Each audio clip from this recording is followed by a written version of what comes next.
Next formulas जो हमारे पास उपलब्ध हैं वो है लुकअप एंड रेफरेंस के रूप में। एक्सेल में ये बहुत ही महत्वपूर्ण फार्मूलाज हैं और इनका प्रयोग आपको काफ़ी जगह करना पड़ सकता है, खासकर रिपोर्ट्स जनरेशन में। जहाँ भी आपको रिपोर्ट्स बनानी हो तो इस तरह के फार्मूला का प्रयोग आपको करना पड़ सकता है। लुकअप एंड रेफरेंस को समझने से पहले हम एक एग्जांपल देख रहे हैं। मान लीजिए यहाँ मेरे पास एक एम्प्लॉय की इंफॉर्मेशन चाहिए कि वो कौन से डेजिग्नेशन पे काम करता है, क्या उसकी सैलरी है, क्या उसको बोनस मिलता है, उसकी अटेंडेंस क्या है मंथली और कौन सी लोकेशन पे वो अपॉइंटेड है। तो केवल मैं यहाँ सिर्फ नाम डाल देता हूँ उस कैंडिडेट का।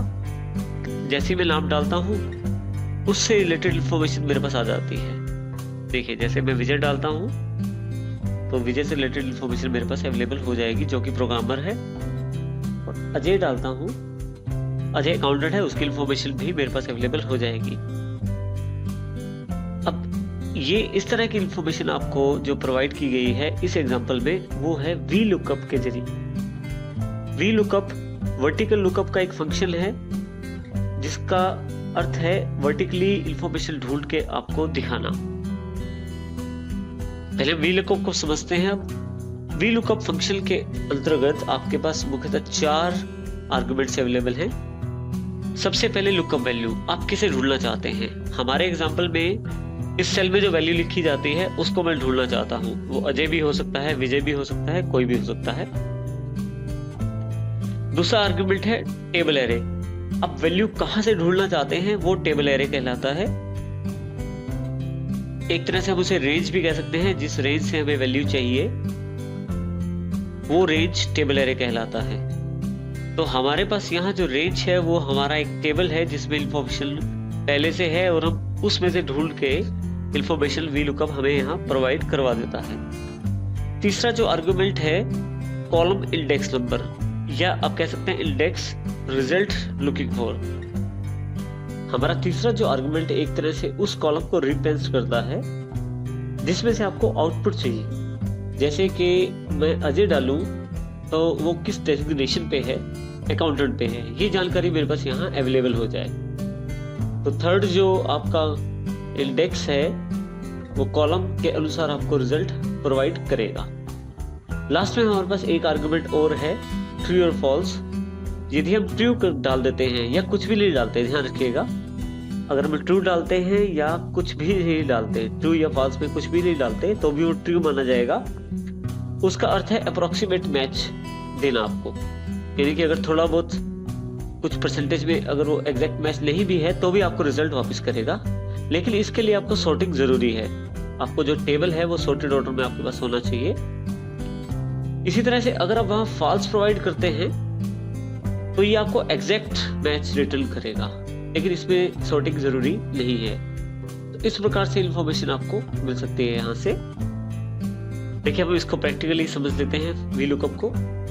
हमारे पास यहाँ पे एक सेल है जिसका एड्रेस है A13। यहाँ मैं कुछ डालूं तो मुझे उसके अकॉर्डिंग आउटपुट मिल जाए, डेजिग्नेशन, सैलरी, बोनस, अटेंडेंस और लोकेशन। सबसे पहले हम देखते हैं डेजिग्नेशन हमारे पास किस प्रकार अवेलेबल हुआ। डबल क्लिक करें इस पे। देखिए, इसमें वी लुकअप जो फार्मूला है वो एप्लीकेबल है इस पे। ये सबसे पहला जो आर्गुमेंट रिप्रेजेंट कर रहा है वो इस A13 सेल को रिप्रेजेंट कर रहा है, क्योंकि इसमें जो वैल्यू है उसको ही ढूंढेगा। अगले वाला जो आर्गुमेंट है वो ये जानकारी दे रहा है इसको कि टेबल एरे, कौन सा एरे जो आपको इंफॉर्मेशन जिसमें से निकालनी है। तो मेरे पास जो टेबल एरे है वो देखिए, मेरे पास पूरा का पूरा टेबल एरे सिलेक्शन में है जहां मेरा डेटा लिखा हुआ है। उसके पश्चात आउटपुट में आपको क्या चाहिए, कॉलम इंडेक्स नंबर 2 में से वो वैल्यू जो अजय के सामने आएगी। तो इसका अर्थ हुआ A फर्स्ट कॉलम है, B सेकंड कॉलम है, C थर्ड कॉलम है। तो हम सेकंड कॉलम की बात कर रहे हैं। तो डेजिग्नेशन में अजय के सामने अकाउंटेंट आएगा, तो इसका अर्थ यह है कि मुझे यहाँ accountant value as a result प्राप्त होगी। लास्ट में हमने फॉल्स लगाया है क्योंकि मैं एग्जैक्ट मैच चाहता हूँ यहाँ पे। जैसे ही आप एंटर करते हैं आपके पास यहाँ अकाउंटेंट अवेलेबल हो जाता है। इसी तरह से आप वी लुकअप का बाकी फील्ड्स के लिए भी प्रयोग कर सकते हैं, जैसे सैलरी के लिए, बोनस के लिए, अटेंडेंस के लिए और लोकेशन के लिए। लेकिन इससे भी सरल उपाय एक और है कि आप माउस क्लिक करें जहां आपने एक वैल्यू निकाली, अगर सभी वैल्यूज रिलेटिव रेफरेंस में हैं, साथ साथ जुड़ी हुई है, तो उसे मैं राइट साइड ड्रैग कर देता हूं, तो आपके पास बाकी वैल्यूज अवेलेबल हो जाएंगी वी लुकअप के आधार पे। अब यदि आप थोड़ा सा ध्यान दें इस पे, तो सैलरी पे डबल क्लिक करें तो देखिए थोड़ा सा इसने टेबल का जो एरे है या टेबल का जो रेंज है थोड़ा सा राइट साइड की तरफ ट्रांसफर कर दिया है। अब की बार ये आपको डिसीजन देगा B13 वैल्यू पे, जो कि अकाउंटेंट रहेगी।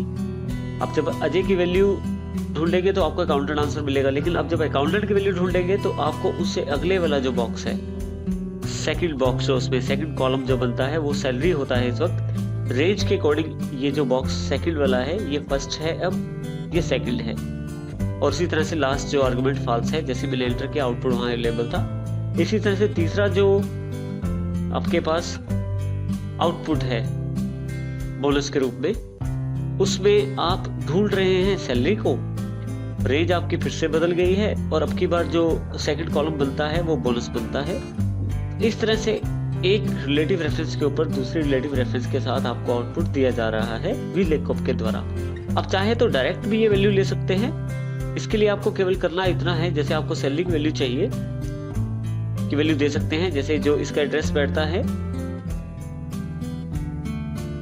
A13, जो रेंज है, क्योंकि रेंज गलत है अब इसमें मुझे दोबारा रेंज देनी पड़ेगी,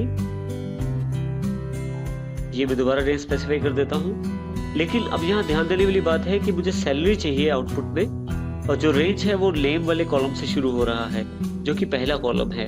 इसका अर्थ ये हुआ कि फर्स्ट कॉलम ए सेगमेंट के अंदर जो नेम कॉलम है वो फर्स्ट है, डेजिग्नेशन जो कॉलम है वो सेकंड है, और जो सैलरी कॉलम है वो थर्ड है।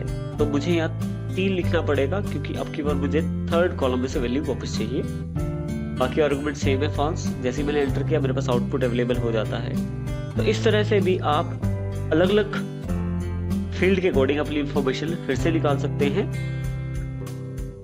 लेकिन इसमें सबसे सरल उपाय वही है कि आप अगर एक वैल्यू ड्रैग कर लेते, एक वैल्यू आ जाती है आपके पास, तो बाकी वैल्यूज आप ड्रैग करके आउटपुट में ले आइए। इस तरह से वी लुकअप का आप प्रयोग कर सकते हैं डेटा को छांटने के लिए, जो कि वर्टिकली आपको डेटा ढूंढ के